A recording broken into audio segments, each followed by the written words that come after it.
You're listening to the New Hope Church podcast. To learn more about what we're doing on the south side of Indianapolis, you can check us out online at becomehope.com. If you like what you're hearing here, be sure you check out one of our companion podcasts. We have a daily devotional podcast called Let's Find Out Together, as well as an apologetics podcast called Salty Saints. Let's listen in as today's talk comes from Randy Spacht.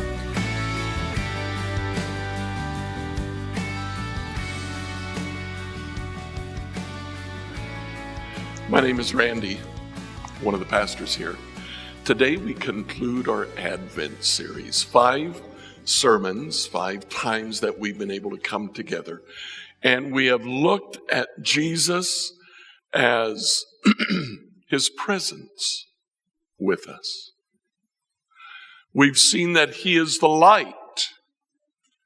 Then we saw that he's the King. And he is also the Lord. Fully human, he's King. Fully God, he's Lord. Today, we look at why he came. His purpose in actually being born to us. Now, Brian did us the favor of reading us a passage from Galatians. And that passage is not a normal Christmas type passage. And yet it definitely does talk to us very clearly about how Jesus came for us. Now, the Galatian church that Paul's writing to here, it's a problem for Paul. It's an issue.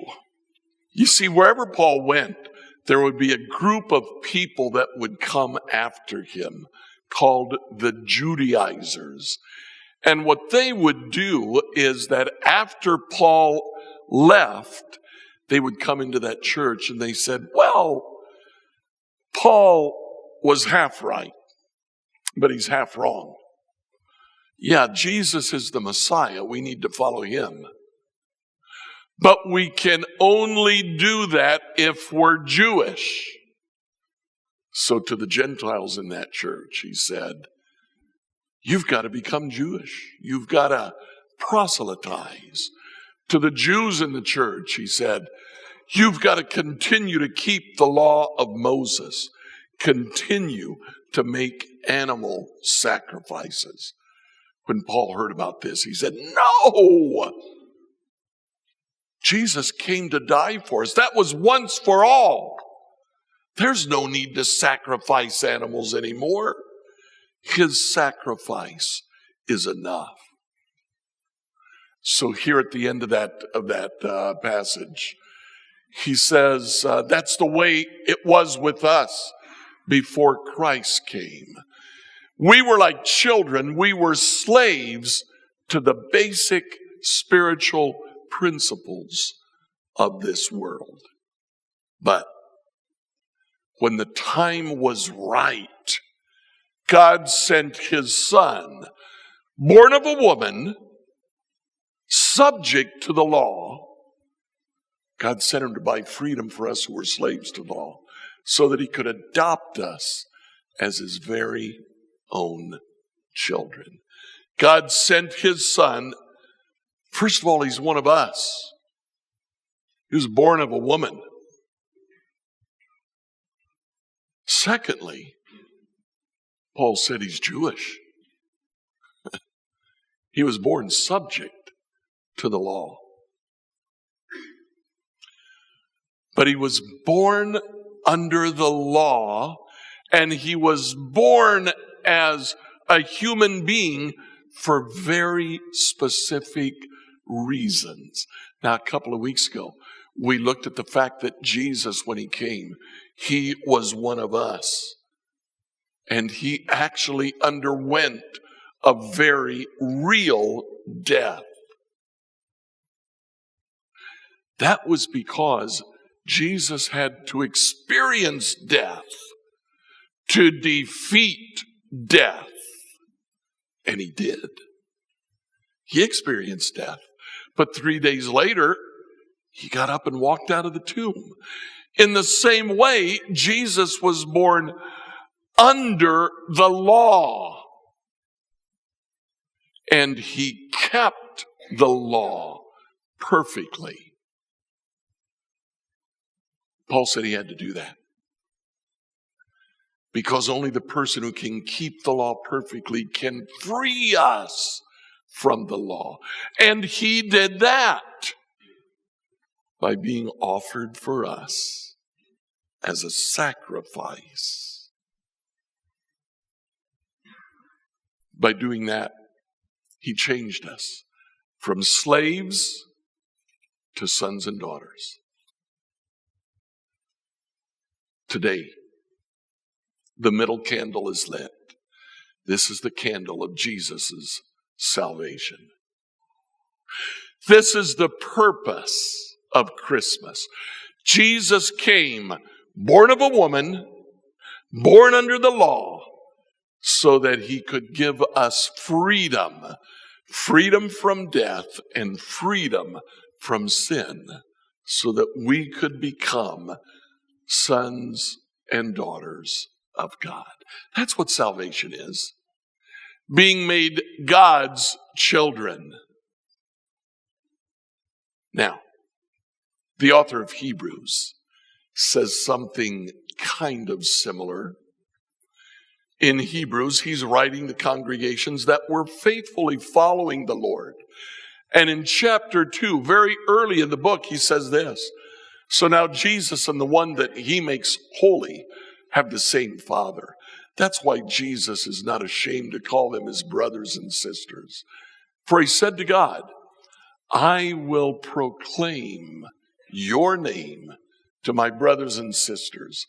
I'll praise you among your assembled people. And there, if you'll note, I've put a little footnote there. He's quoting Psalm 22.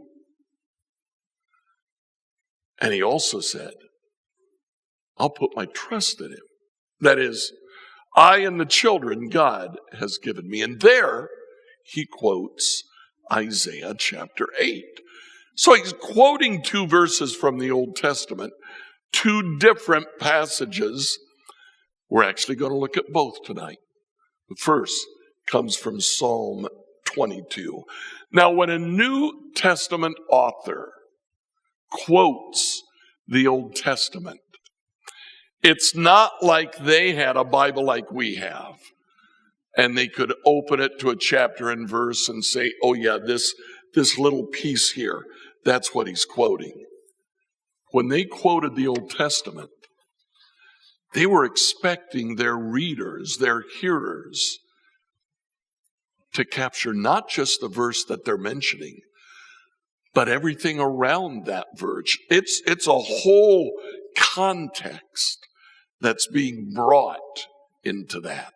So we turn back to Psalm 22 and look at what we find. Psalm 22 verse 1 is the psalm that Jesus quotes on the cross. My God, why have you forsaken me? Whoa! Psalm 22, as you go on and read the rest of Psalm 22, it's all about the crucifixion. Verses 6 and 7. I'm scorned and despised by all. Everyone who sees me mocks me. They mocked Jesus on the cross. Verse 14. My life is poured out like water. All my bones are out of joint. He goes on. My strength is dried up like sun-baked clay. My tongue sticks to the roof of my mouth. I'm scorned and despised by all. Remember when on the cross Jesus said, I'm thirsty. My enemies surround me like a pack of dogs. An evil gang closes in on me. They have pierced my hands and my feet. Did you catch that? Well, you don't get any more specific than that.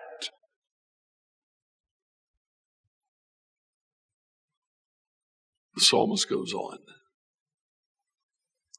They divide my garments among themselves and throw dice for my clothing.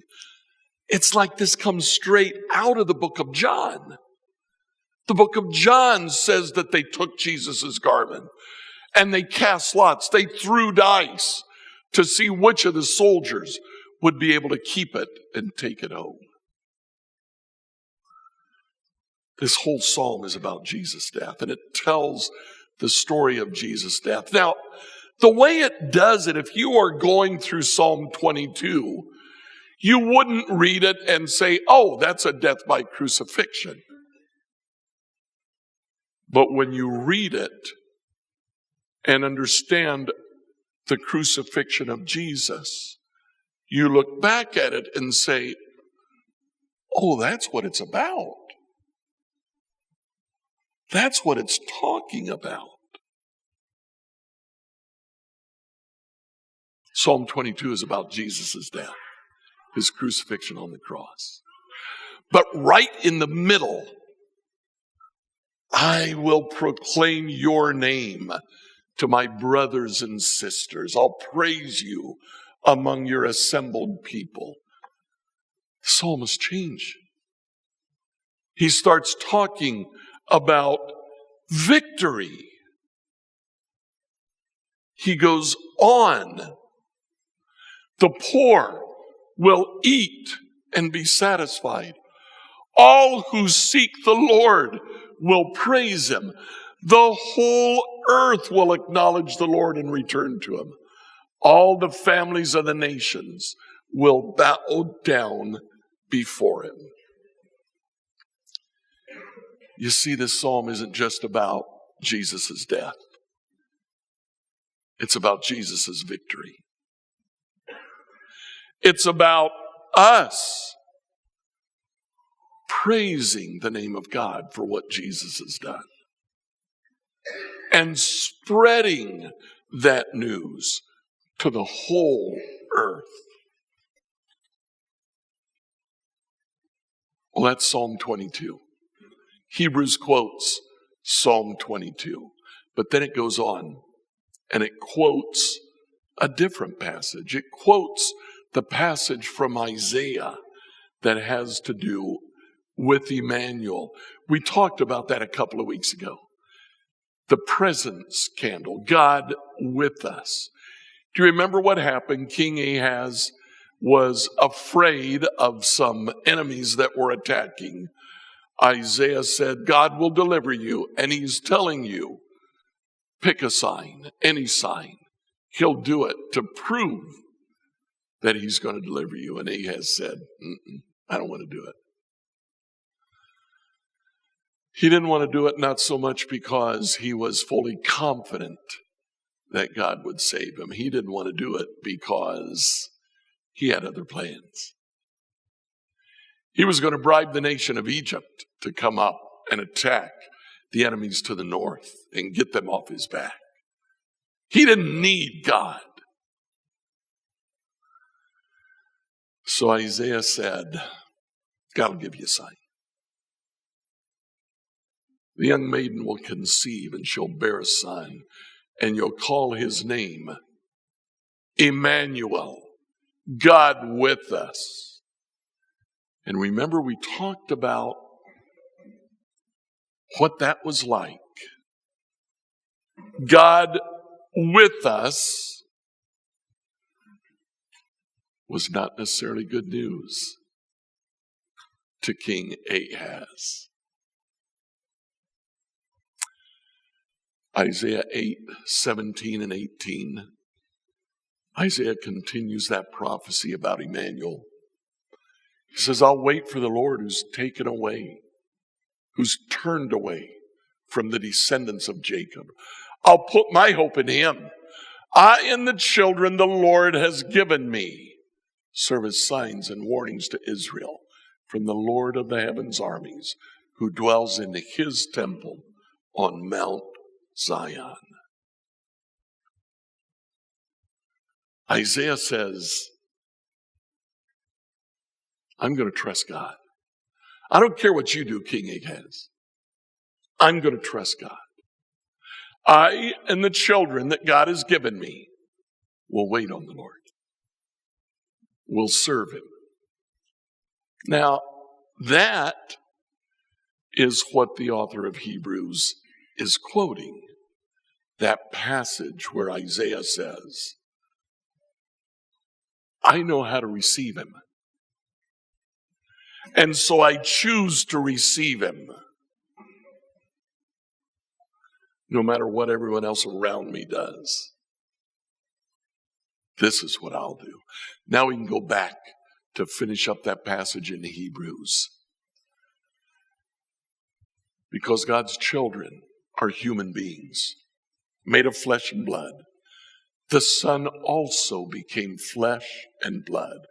For only as a human being could he die. And only by dying could he break the power of the devil who had the power of death. Only in this way could he set free all who have lived their lives as slaves to the fear of dying.